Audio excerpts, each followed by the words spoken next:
What is up? What is going on? Welcome back to the coronavirus headquarters. I'm so happy you found us. I am Coach Patterson.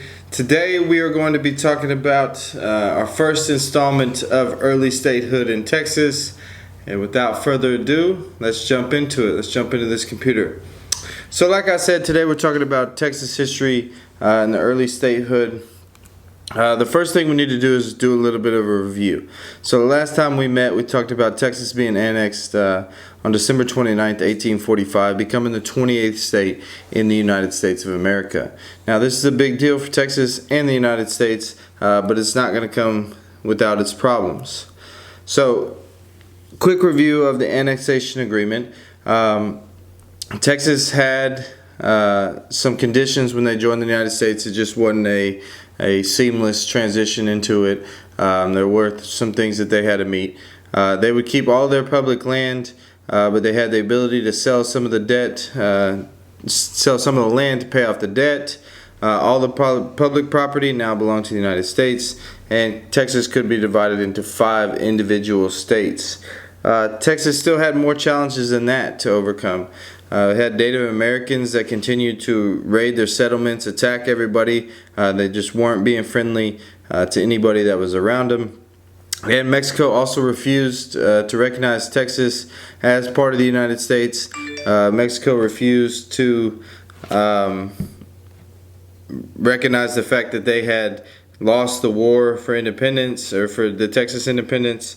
They thought that Texas was still theirs, like we talked about, and the Texas debt was still growing.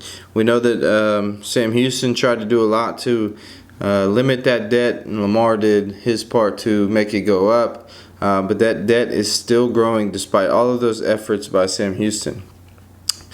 So it wasn't all sunshine and rainbows with Mexico, as we know. Everything was kind of in turmoil with them because Mexico did not really recognize Texas as being independent. So their troubles and trials and tribulations with Mexico were not over after they became a state. Even though Texas joins the United States, they're still in a border dispute with Mexico. Texas and the United States both thought that the southern border of Texas was going to be the Rio Grande River. However, Mexico thought that border was the Neches River. Now you're talking about probably about 100 miles in between the two. Not a huge deal, but when you're talking about the border of a country, that's obviously going to be a big ordeal that's going to come to a head with a little war. So we have that to look forward to.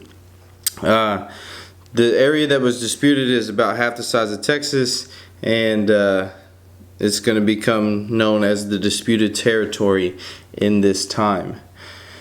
So, what were the causes of the Mexican-American War? To be honest with you, there were a lot. Nobody really saw eye to eye. So first and foremost, the fact that Texas got annexed into the United States was Mexico's biggest anger, right? They had a lot of animosity towards the United States and Texas both, because again, they thought they still had claim to Texas. Then secondly, you had that border dispute that we talked about. What I was saying with the 100 miles is here, right? If you look at this portion here, this is the, a small portion, but then it gets huge up in here. Oh, sorry. What happened? All right, we're back.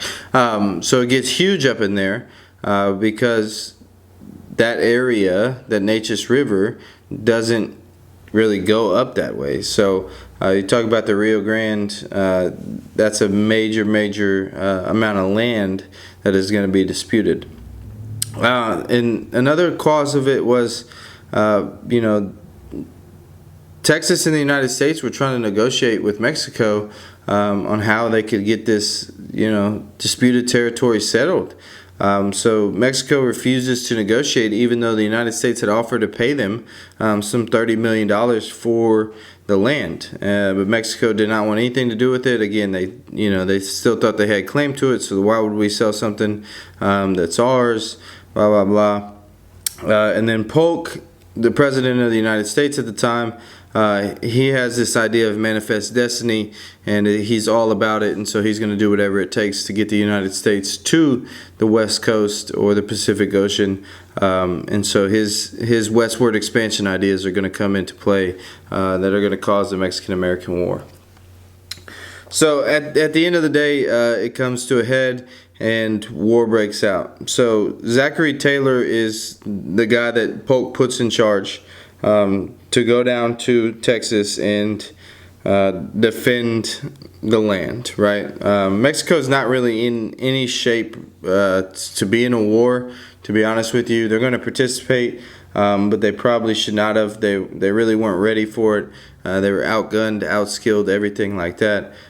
So when Zachary Taylor and his men go down there, Mexico's going to try to send some soldiers to camp on the other side of the Rio Grande. And so basically these two countries are on either side of a river, pretty much just waiting to fight a battle. Now the story goes that a shot rang out. Mexico says it was the United States. The United States thought that it was Mexico. It's never really clear who took the first shot. Excuse me. Ooh, sorry. It's never really clear on who took the first shot, but the fighting did begin on May 13th, 1846, and the United States quickly declares war on Mexico. Now, it's been rumored that Polk was just waiting for something to happen to declare war, and so he could end up taking the land because he knew Mexico could be easily defeated. But that's neither here nor there. But all the fact says is that the United States declares war on Mexico May 13th, 1846.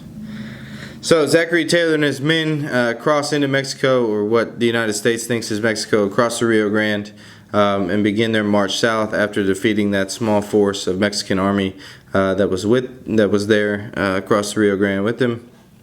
And the United States is going to defeat the Mexican army at Battle of Buena Vista, which is kind of a quick battle.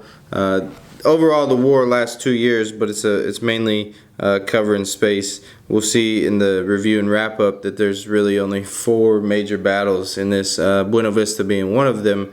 But Zachary Taylor is victorious. Zachary Taylor and his troops are victorious here at the Battle of Buena Vista. Another set of American troops, Winfield Scott, they head down to Veracruz and then eventually into Mexico City. And so they, on their way down to Veracruz, they're met by a Mexican army who's gonna want to fight, and that's exactly what they do. They start fighting, and the Mexican army wins, or the American army, excuse me, wins that, driving the Mexican army back into retreat, and they're able to drive them all the way to Mexico City, where then the United States military, led by Winfield Scott, is able to capture a fort in Mexico City, where they're going to be able to basically control the whole thing. So I got a little bit ahead of myself, but September 2nd, General Scott and his troops attack a Mexican fort overlooking Mexico City. They take control of that fort.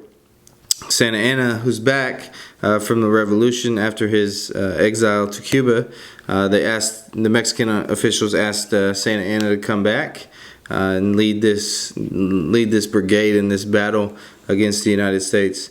He does. He actually ends up becoming president too. Crazy enough, he becomes president of Mexico again after he loses again. But that's neither here nor there. So the Americans take control of the fort. Santa Anna and his troops are going to surrender. So, like I said, it's a 2-year war. It's going to be dominated by the United States. To be honest with you, Mexico, makes a little bit of headway and then just gets pushed back and pushed back and pushed back. Finally, is a surrender, and the war is going to come to an end. And so, on February 2nd, 1848, the United States and the Mexican government are going to sign the Treaty of Guadalupe, Hidalgo. And basically what this does is it's going to allow Texas border to be the Rio Grande River because Mexico finally recognizes that Texas is no longer theirs. And I think it took the United States government getting involved, the United States Army getting involved for Mexico to realize that. During the time of the Republic of Texas, when Texas was its own country, it would have been very easy for Mexico to come back and defeat Texas if they had really wanted to. I don't want to say easy, but it could have been done. Now that Texas was a part of the United States, I think Mexico realized, like, we're outgunned, we're outskilled. There's nothing that we're really going to be able to accomplish by trying to take this state or territory, this land back over and over again. And so they kind of just give up at this point. So they recognize the Rio Grande as the border. Mexico gives all the land between Texas and the Pacific Ocean to the United States, which is a crazy amount of land. We'll see it in a picture here in a little bit. But that's going to become known as the Mexican secession. Okay, secession, one of your vocab words. That land is going to significantly improve the land area that the United States has, and it's going to accomplish Polk's dream. So it's going to now extend to the United States is going to extend to the western coast or the Pacific Ocean, accomplishing Polk's manifest destiny dream. So this land, you will find states now as California, Arizona, New Mexico, Utah, Colorado, and Wyoming. So if you can picture that, here in this picture, that is a lot of land. Okay, so we got parts of New Mexico right here, Colorado, a little sliver of Wyoming, the entire state of Utah, the entire state of Nevada, the entire state of California, some of Arizona there. So that's going to be a huge chunk of land that is going to now become the United States of America. So what else is in this treaty? Well, first, the United States pays Mexico $15 million. It says $15. It should be million. As reparations, if you will, for the Texas Revolution and the Mexican secession of land. Now, if you think back, we talked about in the beginning of this, the United States offered Mexico $30 million before this war, but they only got 15 in return. So Mexico basically left $15 million on the table because of pride. So had they just taken the 30 million in the first place, they wouldn't have lost a war, lost casualties, lost men and everything like that, and they would be sitting on way more money than they got in the first place, double. So basically, the United States offered them to pay 30. They said no. The United States came down there and had a war with them. A bunch of people died, won the land anyway, and then they get half the money. Right? It seems like a lose-lose situation for Mexico. So they were getting kind of greedy, thought that maybe they could win this war. Quickly figured out they couldn't, and then lost half their money. So Mexico also gave up claim to Texas and accepted the Rio Grande as the United States border with Mexico.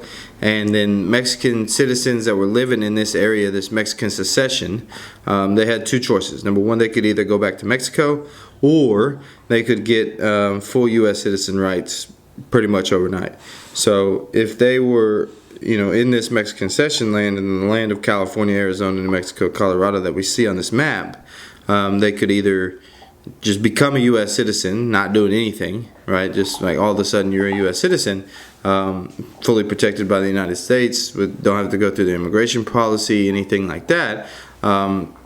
Or they could simply move back to Mexico, across the new border, and that would be it. And that's basically it for the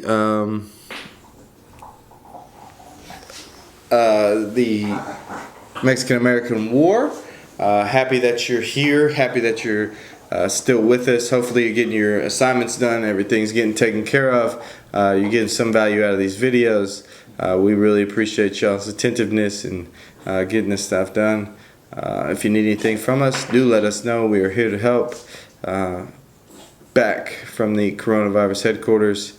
We'll see you next time. Thanks for joining us.